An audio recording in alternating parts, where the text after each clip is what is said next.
You, your dad, Chase, your little team of turncoats. You think you can beat the bad by being good, but there's no solving human nature. You can't stop evil. All you can do is control it. Wow, masked old guy grooming young people for their powers. Where have I heard this before? Is it real? What type of nigga make songs about being young as shit? Probably type of nigga to be fucking on a younger bitch. I'm the type of nigga to brag my fucking on your girl. He's the type of niggas that try to touch a little girl. Probably type of nigga to call. So, I've been slightly obsessed with Dispatch over the last week. Finishing the game in 2 days has definitely not negatively affected my brain chemistry. The writing, the soundtrack, the narrative, all of it is so charming. Emphasis on the last part, because the story of Dispatch has such a beautiful backdrop of forgiveness, redeeming yourself, and well, you read the title. For those of you who don't know, Dispatch is an episodic video game where you play as Roderick, an ex-superhero turned super desk clerk who's tasked with overseeing a group of ex-villains turned wannabe heroes known as the Z-Team. However, what starts as a shitty imitation of the Suicide Squad quickly becomes a lot more morally ambiguous, as the goal isn't just to be their clerk. Robert quickly takes on a mentorship role, guiding the Z-Team through their process of accepting the fact that they can not only shed themselves of their sins of the past, but actually become decent people who try to do good in the world. But what you as the player soon realize is that this isn't a tried and true belief system. It's one that requires both a lot of patience and your mental endurance, as one specific member of the team stretches their bandwidth to the absolute limit. She may not be the protagonist, but with how much the game kinda shoves her into your face, you might as well call Invisigirl the secondary protagonist, or deuteragonist as I think they say, as she plays second fiddle to Robert in displaying the main themes of the game. Believing that Invisigirl can become a hero takes a lot of faith. Yeah, that's definitely the word. She's rude, she's mean, incompetent at times, disobedient, and kind of a creep. While you could argue morally that she's not the worst member of the Z-Team, as my girl Coop quite literally has bodies under her belt, she's most definitely the easiest to despise, as she's very in your face about how not likable she is. However, as you learn about her character through the episodes, her outstanding personality unravels itself. You learn how little belief she has in herself to be a hero, to the point that she's willing to quit at the first sign of the bar being raised out of Malevola's backyard. It's here where Robert drops his first of many divine scriptures on her. Strike against me. You gotta get rid of somebody, right? I'm making it easy for you. No, you're quitting. You're not making it easy for me. You're making it easy for you. Taking the easy way out, eliminating the possibility of failure if you never even try. The path to redemption is not an easy one to walk in any circumstance, but if you just flop and say, I'll always be the shit person I am now, you'll never even get a few steps in. Invisigirl is someone who's been telling themselves, I'll be nothing but scum for at least 10 years based off of what she's told us. Robert is probably the first person to ever want her to try and improve, not for any benefit to him, but to her own benefit. And it's this brief idea that someone actually believes she can be something more that sparks both a hopeful and romantic flame in our deuteragonist. Luckily, all the Z-Team has their own insufferabilities for a bit, so it doesn't just weigh towards her. And, minus Sonar Coop, the entire team begins to improve over the course of the episodes rather quickly. Their teamwork gets better, and more importantly, the morale of the team improves a lot thanks to Robert's leadership. However, there's still bumps along the way. Folks like Chase still doubt the possibility that ex-villains can truly become good people, which is a great representation of real-life obstacles people face when trying to improve themselves. Sometimes people just don't think you have it in you. They've seen too much of your old self to believe change is possible. That's why a figure like Robert is so important, because without someone giving you that push upwards, you can fall back down that slippery slope of self-doubt and insecurity. Chase was a good man, and was most definitely a good hero. Hell, he quite literally gave his life force to become Einstein for the people. but he has a bad prejudice against people who didn't have good natures growing up. He believes only people like Robert and Blonde Blazer can be great heroes.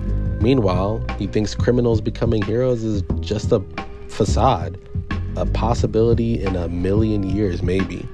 And that's what leads him to just have a pretty nasty viewpoint against all of the Z team, especially Invisigirl, which ends up reflecting very badly later in the future.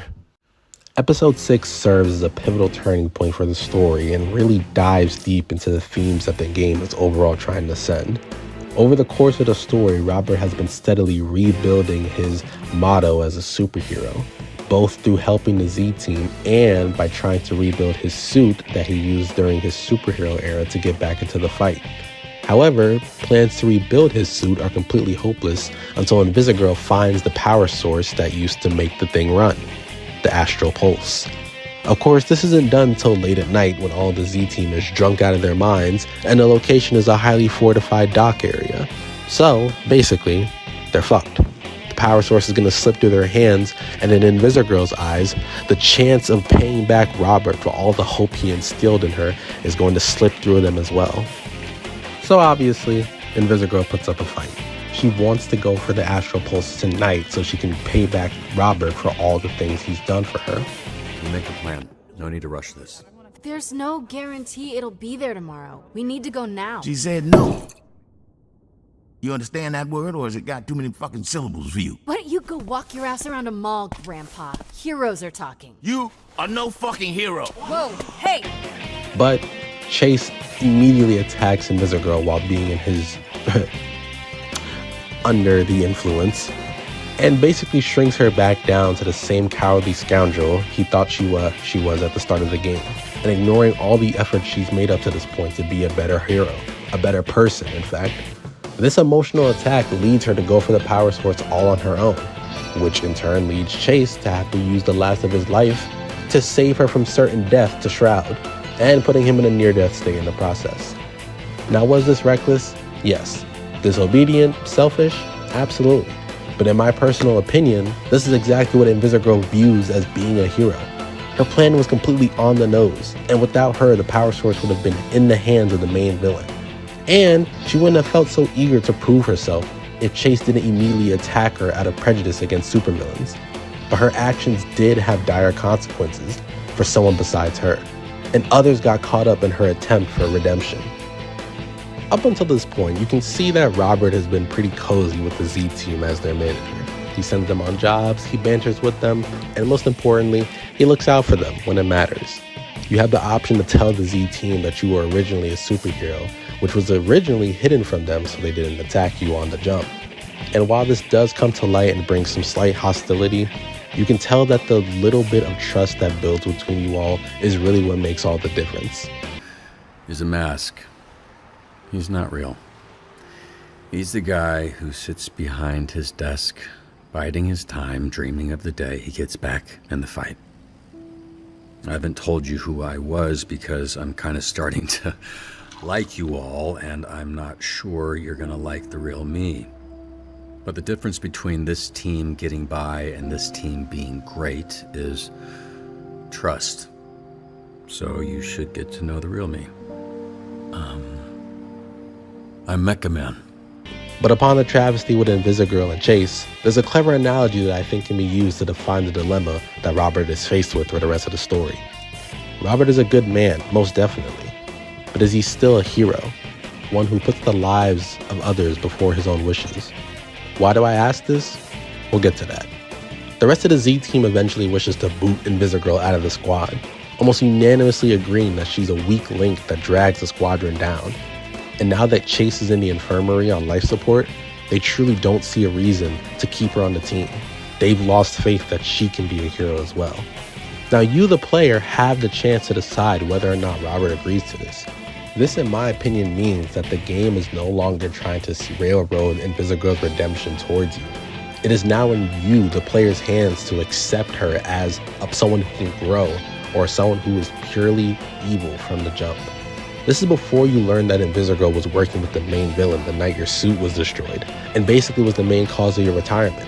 This is before she assaults you with a goodbye kiss, because showing affection by stealing your affection is the only way she knows how to do it. All this to say that this decision does not weigh whether or not you, the player, or Robert is a good person. It weighs whether or not you believe Robert is a man still or a hero. And I'll explain that. Heroes give a lot to people, like a lot. A lot of chances, a lot of patience, and most importantly, a lot of hope. All sorts of things. And in that, they also give a lot of themselves to do so. Most easy example is Spidey, who gives up a majority of his social life and stresses constantly, all for the sake of doing the right thing. With great power comes yada yada. We idolize and respect these heroes because they do what we realistically can't. They give all of themselves unconditionally. Look at Batman, whose famous no-kill rule stems from the idea that anyone can change. Anyone can be a better person if they want to. He doesn't have the right to rob anyone of that chance because he believes everyone deserves it. Obviously, there's interpretations that think differently, but this is how I like to look at it the best for me. Are you happy now? Do you want to know something funny? Even after everything you've done, I would have saved you. The sad thing is, though, these are fictional heroes. They're not real, and they aren't you. You do not have to sacrifice everything about yourself to anyone or anything. You don't have to put up with someone else's mistakes over and over again just because they have a chance to do better, especially if these mistakes hurt you personally. This isn't going for heroes and villains. This goes for people who do you wrong in your life and swear they'll do better. Friends who betray your trust repeatedly and tell you they won't do it again. It's a real life thing to watch people try and redeem themselves, only to drag you down with them in their attempts. And we as people are under no moral obligation to tolerate someone's bullshit just to make them feel seen while they improve themselves. Batman may give his villains 1,000 chances, but you're only obligated to give a person one, such as the magnificence of free will. And that's, in my opinion, what separates a hero from a person. A person has their own self-respect. They have their limits, and they're well entitled to those. But a hero, or a person who calls themselves one, sacrifices everything for the chance to see a different person prosper. This is where we come back to Robert and Invisigirl, and of course us, the player. If you're really dead set on saving Invisigirl, you have the serious no person left behind mindset. You never want to give up on her, and you're truly committed to making sure she becomes a hero. You've adopted the heroic mindset of self-sacrifice, enduring her shield of insults and crude humor.